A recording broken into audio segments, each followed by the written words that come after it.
Today, we're focusing on valuation fundamentals, especially in real estate. Understanding how property value is determined is critical, and we'll be mastering the three main approaches to value. These are market cost and income approaches. Together, they form a clear framework for analyzing property worth. We'll explore these core valuation models and show how, despite being three distinct approaches, they come together under one decision-making framework.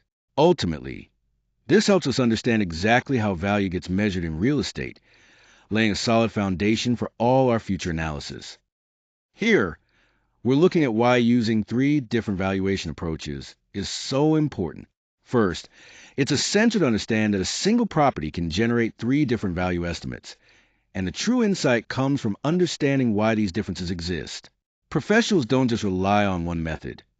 Instead, they compare multiple valuation lenses because each one highlights distinct sources of value, risk, and how the market behaves.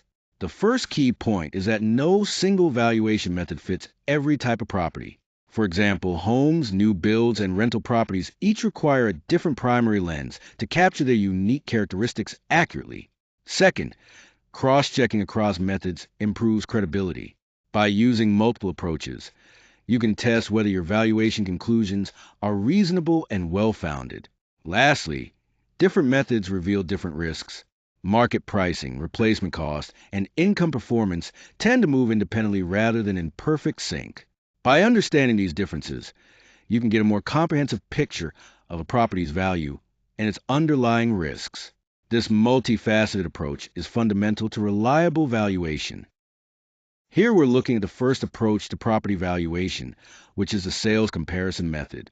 This approach estimates the value of a property by comparing it to recent sales of similar homes nearby. The process starts by finding recent sales that are close to the property in question. Then, adjustments are made to account for differences in size, age, and condition between the subject property and the comparables. After these adjustments, we reconcile all this information to arrive at an indicated value. This method is market-based, meaning it reflects current market conditions, and it works best for properties with 1 to 4 units. It's most persuasive when the comparable sales are both recent and active, giving us the most accurate reflection of what buyers are willing to pay right now. Here, we're looking at the sales comparison approach to determine property value. The concept is straightforward. We start by adjusting each comparable sale based on market differences, then reconcile these adjusted values to reach an indicated value.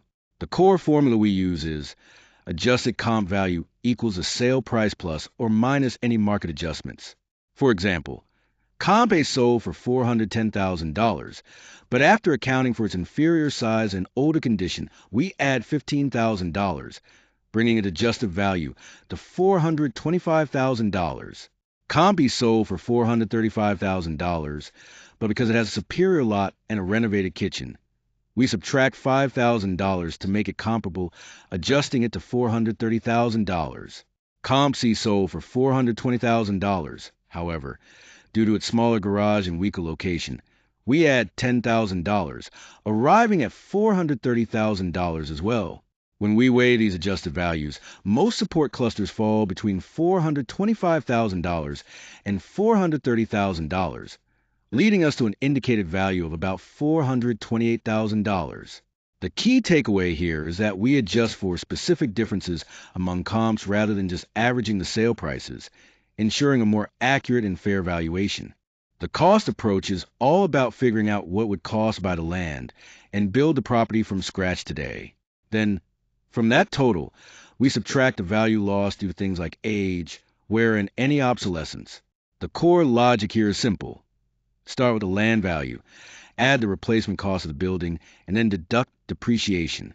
This method works best for newer buildings, special use properties, or cases where finding comparable sales is tough. The key mindset is to focus on rebuild value, anchoring the property's worth in construction economics, rather than just looking at recent sales. Essentially, you're thinking about the property as if you were going to build it brand new. Let's take a closer look at the cost approach to valuation, which breaks down the property's value into three key components. First, we estimate the land value separately, treating the site as if it's vacant.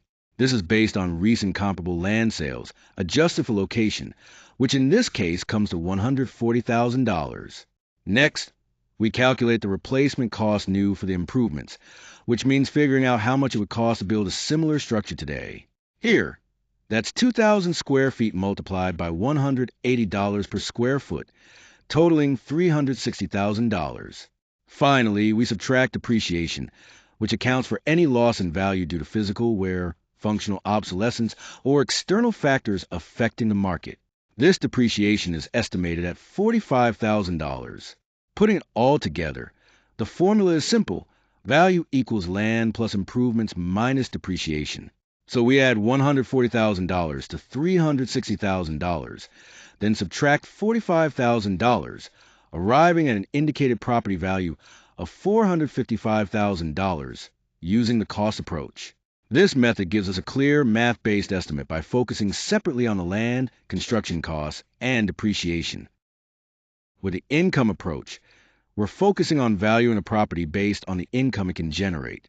The main question here is, what is this asset worth when we consider its expected cash flow? This approach is especially well suited for properties like apartment buildings, rental units, offices, retail spaces, and other assets owned by investors. When we look through this lens, key factors come into play, such as net operating income, or NOI, the stability of rent payments, vacancy rates, and the expected returns in the market. Unlike other methods that might focus on replacement costs or recent sales of nearby properties, the income approach values the property based on its earning power. From an investor's perspective, NOI is the driving force behind a property's value.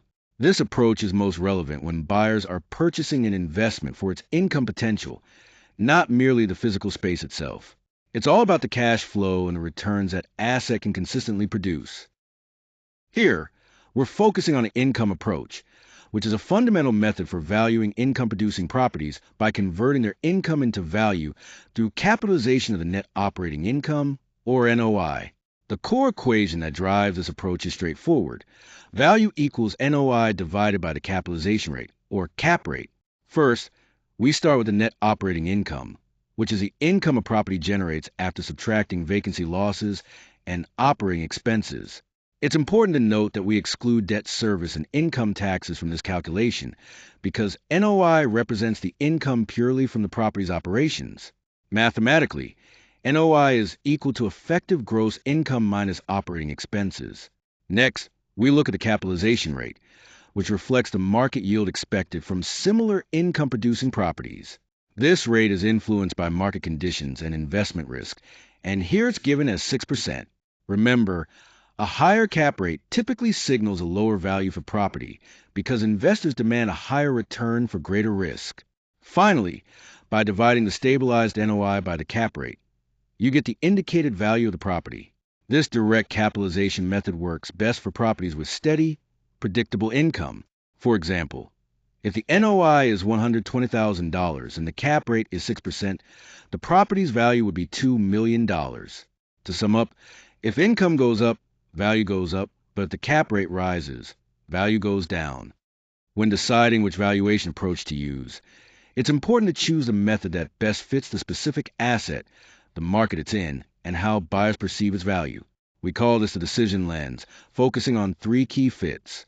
First, property type plays a big role in selecting the approach. For single-family homes, condominiums, and townhomes in active markets with strong comparable sales data, especially owner-occupied residential properties, the sales comparison approach is usually the best choice. Second, for new construction or special purpose properties, and situations such as insurance or replacement cost analysis, especially in markets where sales data is limited, the cost approach tends to be more appropriate.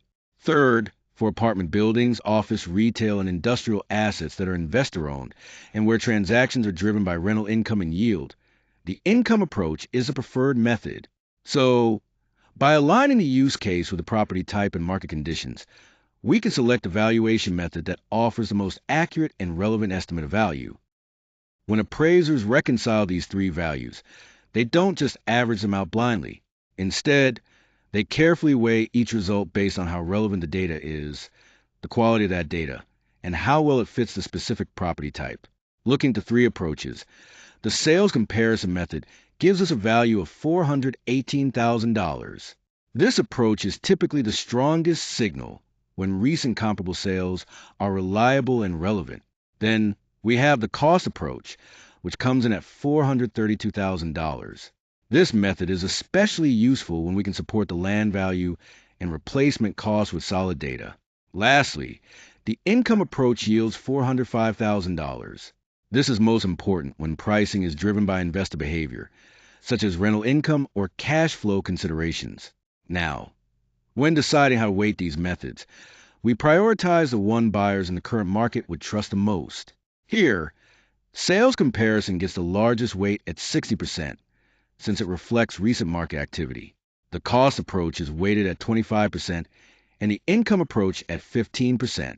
These weights increase if the comparables are better, inputs are cleaner, and the approach aligns closely with how the asset is actually bought and sold in the marketplace.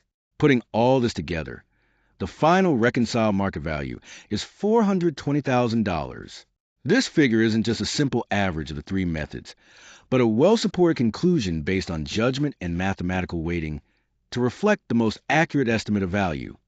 Here we have an example of a typical owner-occupied single-family home and how its value is determined using three common appraisal methods. First, the sales comparison approach suggests a value of $512,000, which is very close to the final value, with just a $3,000 difference. The cost approach estimates a slightly higher value at $538,000, which is $23,000 above the final figure. Lastly, the income approach, which is less relevant for an owner-occupied home, comes in at $486,000, about $29,000 below the final value. Looking at the range, we see a spread of $52,000 between the low and high estimates, demonstrating the variance these methods can produce. Ultimately, the final value is reconciled at $515,000. This final figure is weighted more toward the sales comparison approach because this property is owner-occupied, meaning it's valued more on comparable sales and on income generation. This illustrates how appraisers weigh different methods based on the property's nature to arrive at the most accurate valuation. When it comes to valuation quality control, small errors can quickly distort the overall value. So it's crucial to pair each mistake with a reliable, repeatable safeguard. Let's talk about some common pitfalls to watch out for. Using weak or outdated comparables can lead to inaccurate valuations. Ignoring current market conditions means missing essential factors that affect value. Mixing gross and net income inputs creates inconsistencies, and forgetting to account for depreciation or obsolescence can overstate the value. To avoid these issues, follow best practices. Always verify recent comparable sales, and make appropriate adjustments for location, size, and condition. Anchor your assumptions firmly to relevant market factors like rates, supply, demand, and timing. Ensure that net operating income, capitalization rates, and expense treatments are consistent throughout the analysis. Lastly, clearly separate depreciation into physical, functional, and external categories to maintain clarity and accuracy in your valuation. These high-impact checks before final reconciliation ensure a more reliable and defensible value conclusion. Let's review the key takeaways from today's discussion. First, professional valuation is a blend of method, data, and judgment. It's not just about numbers. It's about applying the right approach with experience and insight. Second, the three main approaches, comparable sales, cost, and income, each have their own role. When you use strong comparable sales, accurate cost data, and reliable income inputs, your valuation conclusion becomes much more credible. Third, data quality is critical. The accuracy and reliability of your information directly affect how trustworthy your valuation will be. Finally, the last and crucial step is reconciliation. This means carefully weighing the evidence from all approaches and using your professional judgment to arrive at the most reasonable value. So, always choose the right method. Rely on clean, solid data and thoughtfully balance all inputs to reach your conclusion.